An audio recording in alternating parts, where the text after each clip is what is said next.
The Jaguars have made a splash move with the Minnesota Vikings before the 2023 trade deadline, but it's not for the player who you thought it would be. Stay with me and we'll talk a little bit more about it.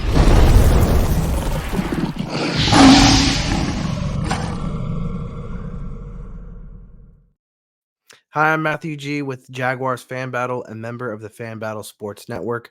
And yes, the Jaguars have completed a trade ahead of the trade deadline with the Minnesota Vikings, and that was with Ezra Cleveland. The Jaguars give up a 6th-round pick for the offensive guard, to play out the rest of this season. Cleveland will be a free agent at the end of this year, which I think helped motivated the Vikings to make the move now instead of losing him for nothing. And I believe that they have another player that's moving into a spot that I think Reisner, who they signed this season before this season started.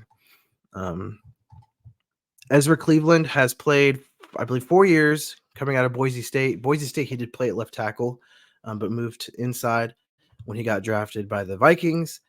He has played 49 of 53 games, so durability is the best ability, right? And we're seeing that across all teams on the defensive line. Currently, Cleveland is ranked at 73.8 for Pro Football Focus, along with just 1 sack allowed. I will take that. We all know Trevor Lawrence is an outstanding quarterback, but he's an even better quarterback when he has just a little bit more time to throw the ball and a little bit more time for his receivers to get through their routes. And I think adding a veteran like Cleveland of his caliber will help us achieve that, as well as adding depth. Because, again, as we've seen, injuries seem to be a problem with a lot of offensive lines across the league. Now, speaking of that, there were a lot of teams, including the Jets, that could have used an offensive lineman to bolster their lines.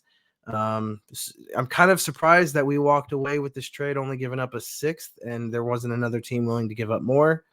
I'm sure we'll find out more about that as the trade deadline closes and the days go on. But I would give this an A+. Again, Trevor Lawrence is a good quarterback, but he's even better when he's got a little bit more time. And I think adding Cleveland to the mix will allow that to happen. For the Vikings, I think they I don't know. You kind of have to give him a C because he is going to be a free agent this year. And if they didn't anticipate re-signing him, I guess that's they lose him for something instead of nothing. But this is especially good for us as we head into the bye. After the bye, we do host the San Francisco 49ers, who they themselves made a splash move before the trade deadline, signing Chase Young out of Washington. So for a defense that was already star-studded, they've added another person to get after the quarterback. So what did we do? We added someone to combat those pass rushers. So we'll see how it all pans out as the season wears on. But I think this is a definite positive addition to the Jaguars, and I think it'll help us just get a little bit better. And especially where we're at. I believe we're one of the top 3 to 5 teams in the entire NFL, and every little bit counts. Again, I'm Matthew G. Sports with the Jaguars Fan Battle. Thanks for joining, and we will see you guys next time.